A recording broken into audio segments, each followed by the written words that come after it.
সূরা মুলুক যারা নিয়মিত আমল করবে, নিয়মিত তিলাওয়াত করবে, এই সূরাটি কিয়ামতের ময়দানে তাদের পক্ষ নিয়ে আল্লাহর সাথে ঝগড়া করবে। সুবহানাল্লাহ বলেন। কোরআন যদি আপনার জন্য কিয়ামতের ময়দানে সুপারিশকারী হয়, আপনার ভাগ্য ভালো না খারাপ? তাহলে কোরআনের সুপারিশ পেতে হলে কোরআনের সাথে সম্পর্ক রাখার দরকার আছে না নাই? তাহলে সূরা মুলুক আপনারা পড়বেন। আমার এই আলোচনা শোনার পরে অনেক মানুষ আমাকে ফোন দিয়ে বলেছেন, হুজুর আগে কোরআন পড়া জানতাম না, যেদিন থেকে আপনার সূরা মুলুকের ফজিলত নিয়ে আলোচনা শুনেছি যে এই সূরাটা তিলাওয়াত করলে আল্লাহ কবরের সওয়াব সহজ করে দেবেন, এই সূরাটি তিলাওয়াতকারী ব্যক্তির পক্ষে কিয়ামতের ময়দানে আল্লাহর কাছে সুপারিশ করবেন, আমি এই আলোচনা শোনার পরে সূরা মুলুক আমি এখন নিয়মিত তিলাওয়াত করি। কন্যা সুবহানাল্লাহ। তো মানুষ চাইলেই সম্ভব। 30টা আয়াত, খুব বেশি কষ্ট হবে? পারবেন তো ইনশাআল্লাহ? পড়তে পারবেন তো ইনশাআল্লাহ? আল্লাহ কবুল করেন, জোরে বলেন আমিন। তাহলে কোরআনুল কারীমের 66 নম্বর সূরা, 29 নম্বর পারার প্রথম সূরা। মোট আয়াত কত? কথা কয় না ভাই, আওয়াজ দেওয়া লাগবে। কয়টি আয়াত? 30টি। রুকু আছে 2টি। আমরা 2টি আয়াতে কারিমা তেলাওয়াত করেছি। 1 নম্বর আয়াতের আলোচনা গরম, বেশি গরম করে যদি ছেড়ে দেই অঘটন ঘটার সম্ভাবনা আছে। এইজন্য আমি 2 নম্বর আয়াতও তিলাওয়াত করেছি যাতে একটু নরম করতে পারি। কথাকে বুঝাইতে পারলাম? তাহলে 1 নম্বর আয়াতের আলোচনা গরম, 2 নম্বর আয়াতের আলোচনা নরম। ঠান্ডা করারও ব্যবস্থা আছে, নরম করে ছেড়ে দেওয়া হবে ইনশাআল্লাহ। একটু অপেক্ষা করেন, জবান ছেড়ে সবাই একটু মহাব্বতে আমার সঙ্গে তেলাওয়াত করুন। আউযু বিল্লাহি মিনাশ শাইতানির রাজীম।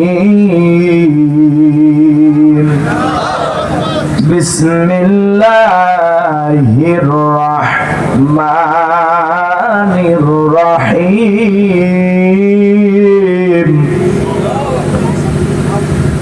বিতাড়িত মোর্দা শয়তানের কাছ থেকে আল্লাহ পাকের কাছে আশ্রয় প্রার্থনা চাচ্ছি। পরম করুণাময় দয়ালু আল্লাহ তাআলার নামে শুরু করছি। আমরা যে কোনো কাজ শুরু করব কার নামে? আল্লাহর নামে। সম্মানিত ভাইরা আমার, এখানে অনেক জ্ঞানী গুণী আলেম ওলামা বসে আছেন যাদের জুতা টানার মতো যোগ্যতা আমি অধমের নাই।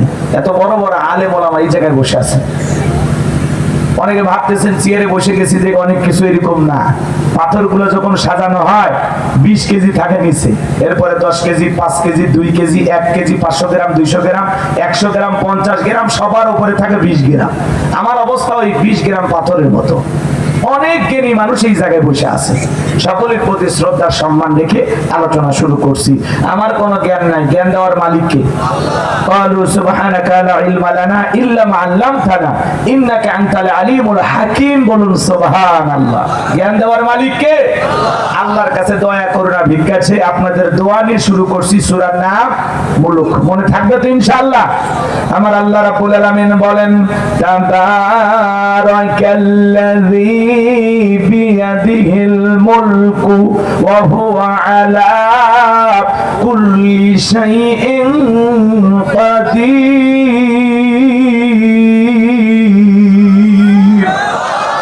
আরেকটু জোরে বলেন আল্লাহু আকবার। আমার আল্লাহ রাব্বুল আলামিন বলেন, মহামান্বিত সেই সত্তা যার হাতে সর্বময় কর্তৃত্ব, রাজত্ব পাওয়ার ক্ষমতা। তিনি হলেন সব বিষয়ের উপরে ক্ষমতাবান, তিনি হলেন সর্বশক্তিমান। বলেন আল্লাহু আকবার। আল্লাহ রাব্বুল আলামিন বলেন, তাবারাকাল্লাযী বিয়াদিহিল মুলকু ওয়া হুয়া আলা কুল্লি শাইইন কাদির। মহামান্বিত সেই সত্তা যার হাতে সর্বময় কর্তৃত্ব, রাজত্ব পাওয়ার ক্ষমতা, তিনি হলেন সব বিষয়ের উপরে ক্ষমতাবান। বলেন আল্লাহু আকবার। সকল ক্ষমতার একমাত্র মালিক কে? আসমানে ক্ষমতা চলবে কার? জমিনে ক্ষমতা চলবে কার?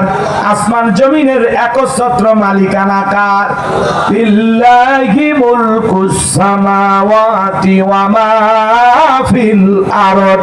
আকাশ আর জমিনের একচ্ছত্র মালিক আমার আল্লাহ।